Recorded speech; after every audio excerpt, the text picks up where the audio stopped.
Buen inicio de semana, ¿cómo están todos ustedes? Ahora vamos a ver nuevo tema, una serie de nuevos temas que nos van a llevar al análisis de próximos puntos que vamos a revisar en nuestro curso de Microeconomía 1.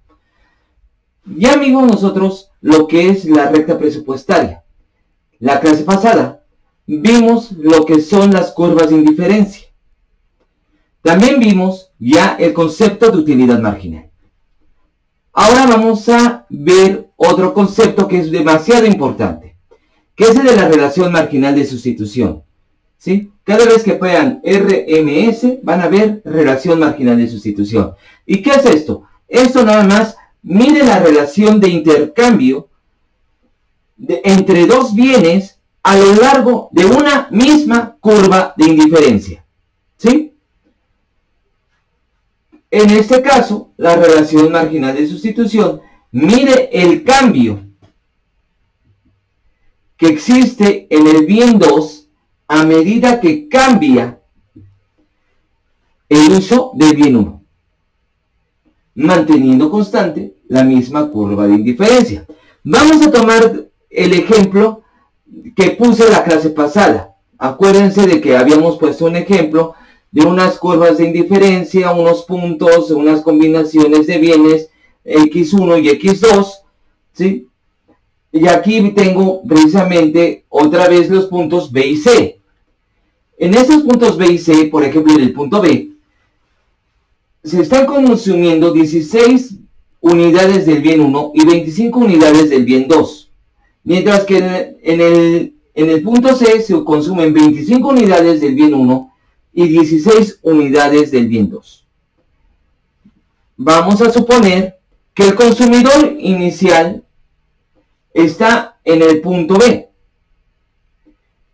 Entonces, como está en el punto B, está consumiendo 16 unidades del bien 1 y quiere aumentar su consumo a 25 unidades. Obviamente, esto implicaría, como ya se vio en la clase pasada, irse a otra curva de indiferencia si no cambia el consumo del bien 2. Pero en este caso lo que se trata es que se pasan de un punto a otro porque no está cambiando su nivel de satisfacción. Es decir, tiene que sustituir forzosamente el uso de uno de los bienes por el otro. Es decir, al aumentar el uso del bien 1, tendría que disminuir el uso del bien 2 para que no cambie su nivel de satisfacción. Eso es la relación marginal de sustitución. Es decir, la razón existente entre cómo está cambiando el uso del bien 2 a medida que cambia el uso del bien 1, ¿sí? Manteniendo constante el mismo nivel de satisfacción, o mejor dicho, sin cambiar de curva de indiferencia. Teniendo como ejemplo entonces, el punto inicial son las 16 unidades del consumo del bien 1, ¿sí? Y el punto final son las 25 unidades del bien 1, ¿sí? Esto implicaría que para el bien 2, inicialmente se tendrían consumiendo 25 unidades del bien 2 y después 16 unidades del mismo bien 2 para llegar al punto C. Entonces, en cuanto está cambiando, la medida de cambio es una resta, es decir, las cantidades que actualmente está consumiendo menos las anteriores que consumía. Es decir, actualmente está consumiendo 16 unidades del bien 2 menos las 25 unidades que anteriormente consumía. Esto nos da menos 9. Obviamente, el cambio del bien 1 es lo que está consumiendo actualmente del bien 1 menos lo que consumía anteriormente. ¿Sí? Es decir, 25 menos 16 nos da 9.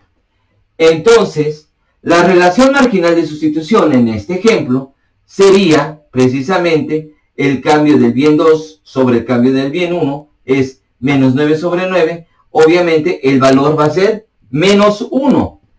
Es decir, es una relación de 1 a 1, es decir, está renunciando por cada unidad del bien 1 que está aumentando en una unidad, está reduciéndose en una unidad el consumo del bien 2. Eso es la relación marginal de sustitución. Pero también hay otra forma de medirlo. Y de hecho lo acabo de decir de manera indirecta. Pero vamos a ser más explícitos.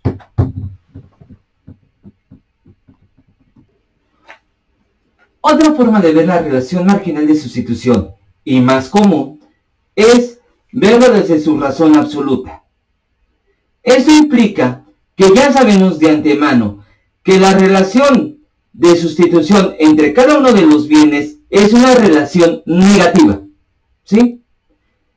Por eso vamos a poner estas rayitas que nos indican que estamos hablando del valor absoluto, ¿sí? En este caso, es la utilidad marginal, se puede medir como la utilidad marginal del bien 1 sobre la utilidad marginal del bien 2. Ya vimos esos conceptos de utilidades marginales la clase pasada. Esto es la utilidad marginal del bien 1, cómo cambia el nivel de satisfacción a medida que cambia el uso del bien 1, sobre cómo cambia el nivel de satisfacción a medida que cambia el uso del bien 2. Están tomando el ejemplo de la clase pasada, donde veíamos dos curvas de indiferencia, donde se le había puesto un nivel de satisfacción de 20 y el otro el nivel de satisfacción de 25. En ese caso, ya habíamos medido el nivel, la utilidad marginal del bien 1 en un ejemplo, en el cual se cambia de 25 a 10, de 16 a 25 unidades, sin que cambie el uso del bien 2, que aquí eran 25. ¿Sí? Es decir, pasar del punto B al punto F, que nos daba una utilidad marginal de 5 novenos. Y también vimos el ejemplo de pasar del punto F al punto C, que también era de 5 novenos. ¿Sí? Ya saben que menos por menos da más. ¿Sí? Como 5 por menos por menos da más, entonces eso se quita y entonces 5 novenos entre 5 novenos va a ser igual a 1, que es un valor absoluto. Es decir, es como si hubiéramos cambiado de B a C igual que en el ejemplo anterior. ¿Por qué razón?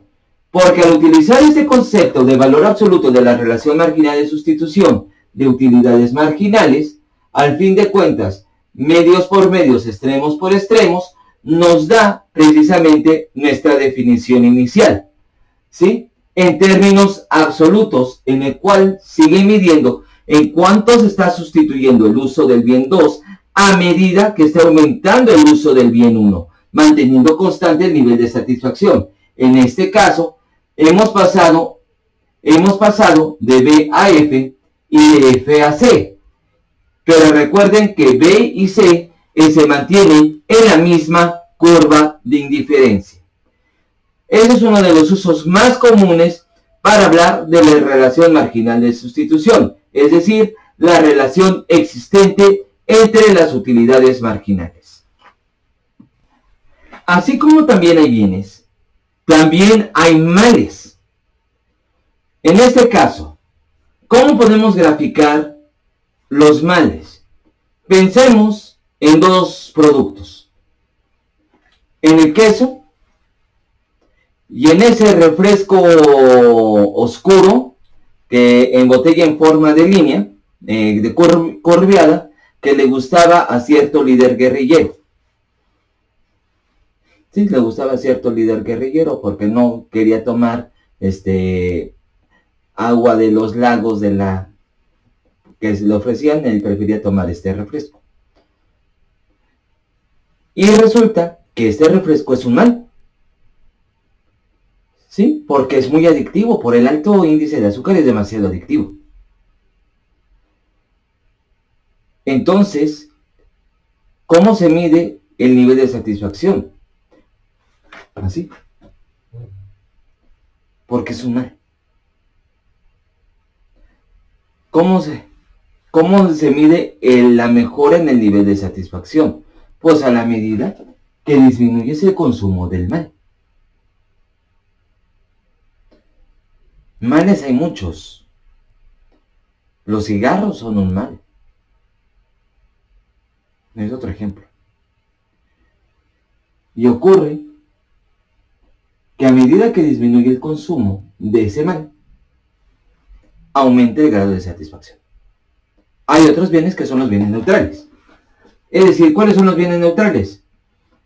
Compras o no los compras, son aquellos que pues no va a cambiar el nivel de satisfacción. Esos son los bienes neutrales. Los compras o no los compras, ni mejoran ni empeoran tu nivel de vida. Entonces, esos son los bienes neutrales. Vamos a decirle un adornito para la casa, un cuadrito. Lo pones o no lo pones, pues se ve bonito, ya está bien, no hay más. Y esos, ¿cómo se miden? Pues a medida que aumenta el nivel, el consumo del queso, pues aumenta el nivel de satisfacción en este caso. En estos casos, tanto el queso, en nuestro ejemplo, es un bien.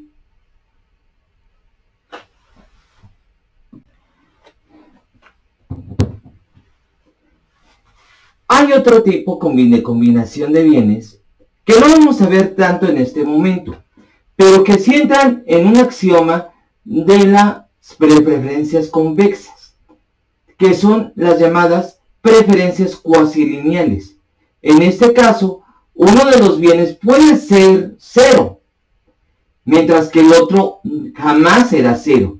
Puede tender a cero, pero jamás lo puede ser. ¿Sí? En este caso, estamos hablando de preferencias cuasilineales. En este caso, vamos a hablar muchas veces que esas preferencias cuasilineales son casi muy similares cuando estamos hablando en casos de bienes públicos. Pero hasta el momento no vamos a hablar de este tipo de temas. Yo les invitaría a los chicos de finanzas que después de ver los temas de micro 1 y micro 2, se adentraron más a otros temas de la microeconomía que también son funcionales para las finanzas, como es el caso de los bienes públicos. En el caso de economía, el caso de los bienes públicos van a ahondar un poquito más en estos temas posteriormente. Pero ahí están las preferencias cuasilineales. Ahora sí, vamos a combinar todos nuestros temas anteriores en uno solo, para poder verificar cuál es la canasta de consumo óptima de un consumidor. Veamos este caso. Tenemos tres curvas de indiferencia.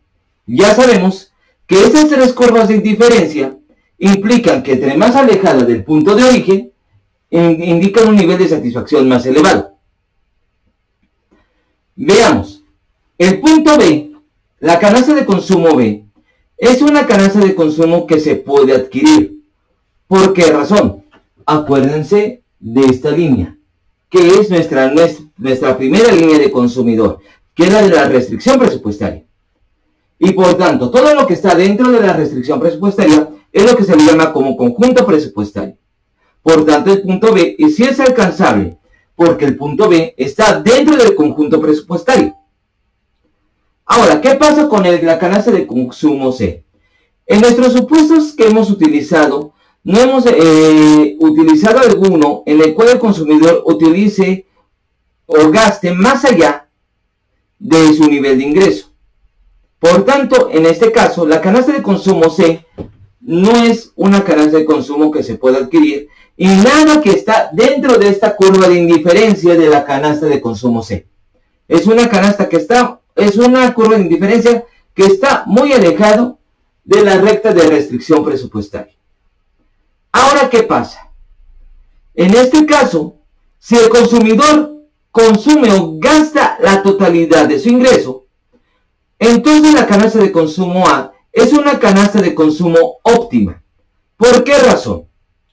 En primer lugar, si tenemos esta situación en el punto A, se consume esta cantidad del bien 1 y esta cantidad del bien 2, que hemos puesto x1 asterisco y x2 asterisco respectivamente.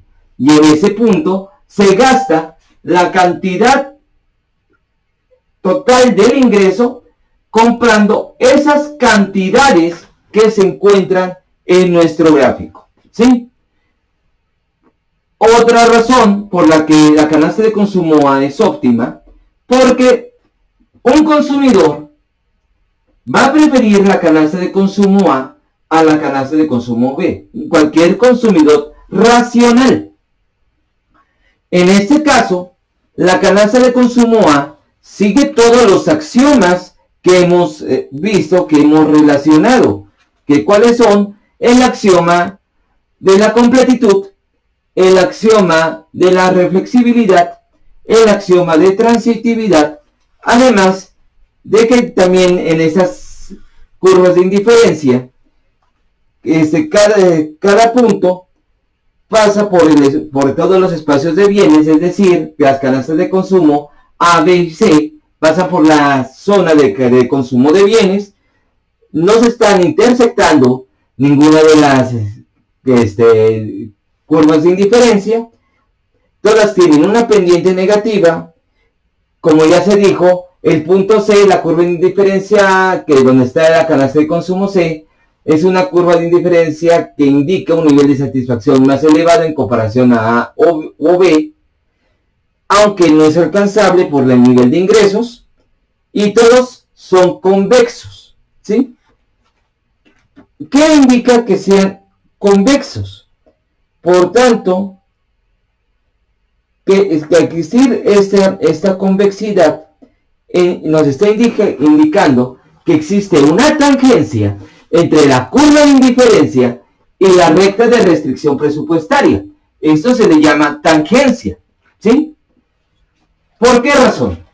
Ya habíamos visto con anterioridad que la pendiente de restricción presupuestaria es la razón entre los dos precios, la razón negativa entre los dos precios, el precio del bien 1 sobre el precio del bien 2. Si no se acuerdan, les voy a invitar a que se remitan a la clase de restricción presupuestaria de hace 15 días. Y acabamos de ver que la relación marginal de sustitución es cómo cambia el uso del bien 2 a medida que cambia el uso del bien 1, manteniendo constante esta rayita. Significa que se permanece constante, ¿sí? U rayita significa que la curva de indiferencia se permanece constante. Por tanto, al ser la canasta de consumo A óptima, nos está indicando que la relación marginal de sustitución, es decir, este cambio, es igual a la pendiente de la restricción presupuestaria, ¿sí? Cualquier punto en el cual la relación marginal de sustitución es igual al valor de la pendiente de la restricción presupuestaria, es una canasta óptima de consumo. Cuando tenemos el caso de los bienes sustitutos, haciendo la combinación precisamente de nuestra recta de restricción presupuestaria, representada por la línea negra,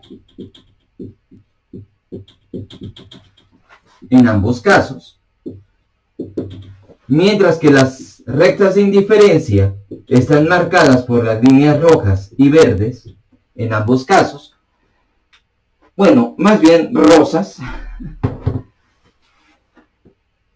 nos están indicando que hay soluciones de esquina. En este caso, las curvas de indiferencia en verde nos están marcando las curvas de indiferencia que están aumentando, mejorando una condición óptima, buscando una canasta óptima de consumo. Pero esas canastas óptimas de consumo son llamadas soluciones de esquina. ¿Por qué?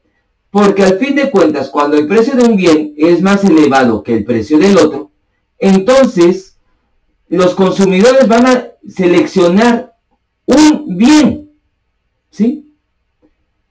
Si los consumidores son racionales, es decir, que tienen información completa y perfecta de las condiciones del mercado y de los bienes que están consumiendo, entonces, si el precio del bien 2 es mayor que el precio del bien 1, entonces se van a volcar a comprar exclusivamente el uso del bien 1.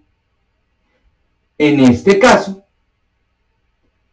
el consumo del bien 1 solamente será, o su demanda será, el nivel de ingreso sobre el precio de ese bien. Ahora bien, si tenemos que el precio del bien 1 es más elevado que el precio del bien 2, entonces estamos indicando que el nivel de ingreso, la solución de esquina, es que todo el mundo se va a volcar a comprar ese bien porque es el más barato. Y por tanto, su curva de demanda está determinada por el nivel de ingreso sobre el precio del bien 2. ¿Qué está indicando? Que a medida en estos casos de bienes sustitutos, nadie va a comprar el bien cuyo precio es más alto. Entonces, si el precio del bien 2 es más alto que el precio del bien 1, todo el mundo se va a volcar a la compra del bien 1. Si el precio del bien 1 es más alto que el precio del bien 2, entonces todo el mundo se va a volcar a comprar al bien 2. Ahora, si los precios del bien 1 y 2 fueran iguales, entonces las pendientes de las restricciones presupuestarias serían iguales a la pendiente de la recta de indiferencia, de estas rectas de utilidad, ¿sí? Y entonces daría igual comprar un bien u otro, ¿sí? Es decir, cualquier punto sobre la curva de indiferencia sería un punto óptimo. ¿Ok? Solamente cuando los precios son iguales. Cuando estamos hablando de los bienes complementarios perfectos, como estamos diciendo que el nivel de satisfacción no cambia a medida que cambie el uso de los dos bienes en la misma proporción en que se están utilizando, entonces el aumento del uso de uno de los bienes no va a aumentar, ¿sí? En este caso, la utilidad marginal del bien complementario sería 0. Y igual así. ¿Por qué razón? Porque no cambia el nivel de satisfacción. Al no cambiar el nivel de satisfacción, entonces las utilidades marginales son 0 en cada uno y por tanto las relaciones marginales de sustitución no existen. En este caso, vamos a ver. Como estamos hablando de bienes complementarios, entonces solamente existe un punto y solamente un punto que es el vértice de este conjunto de líneas de satisfacción, en el cuales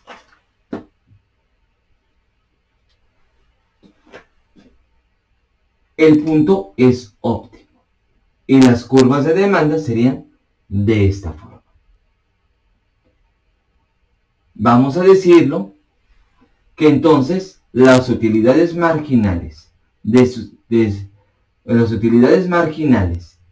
de bienes complementarios son 0 y la relación marginal de sustitución es nula. Por tanto, las curvas de demanda de los bienes 1 y 2 son exactamente iguales.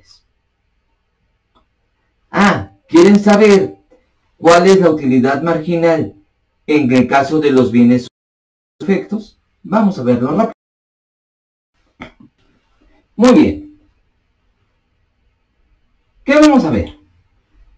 Si tenemos que el nivel de satisfacción, la curva de indiferencia, o mejor dicho, la curva de utilidad o recta de utilidad, es una función de los bienes 1 y 2, y que este es igual a AX1 más BX2, y que sabemos que la utilidad marginal del bien 1 es igual al cambio del nivel de satisfacción a medida que cambia el nivel de consumo del nivel 1, eso se ve de una manera matemática muy sencilla, muy simple, porque entonces el nivel de satisfacción estaría primero, y aquí disculpen, aquí me equivoqué, es una resta.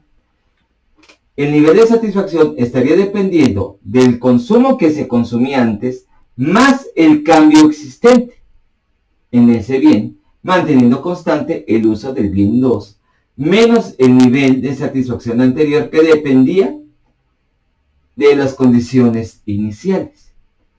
Obviamente, sustituyendo esto, obviamente tendríamos que A está multiplicando x1 más el cambio de x1 más x2.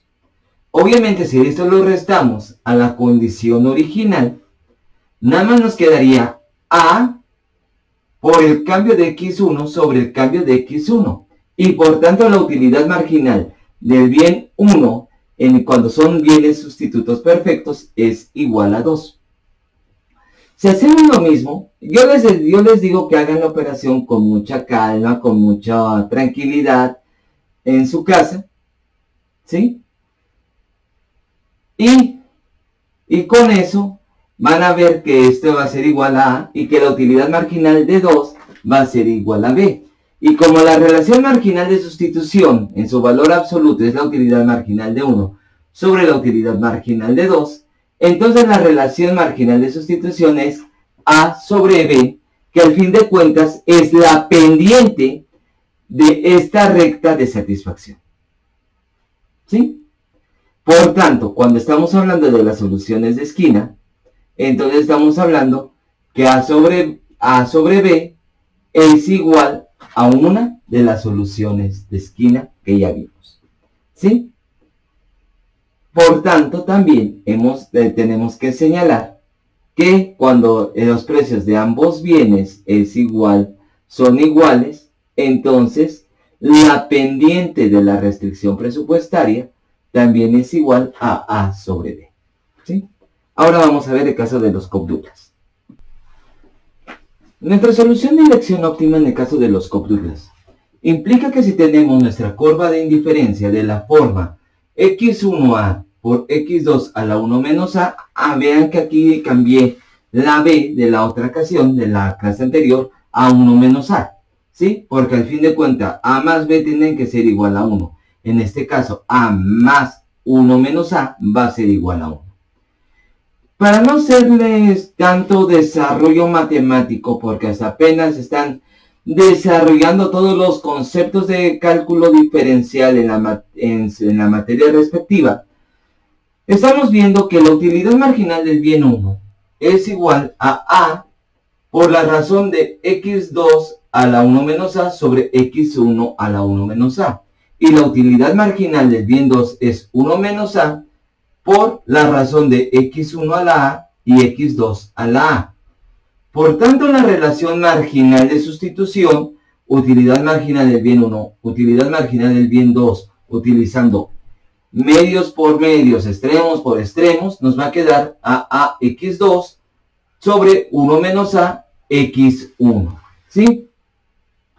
En este caso, como la condición óptima o la canasta óptima es cuando la relación marginal de sustitución es igual a la pendiente de restricción presupuestaria, como estoy utilizando el caso de las utilidades marginales, estoy utilizando los conceptos de valores absolutos en automático. ¿Sí?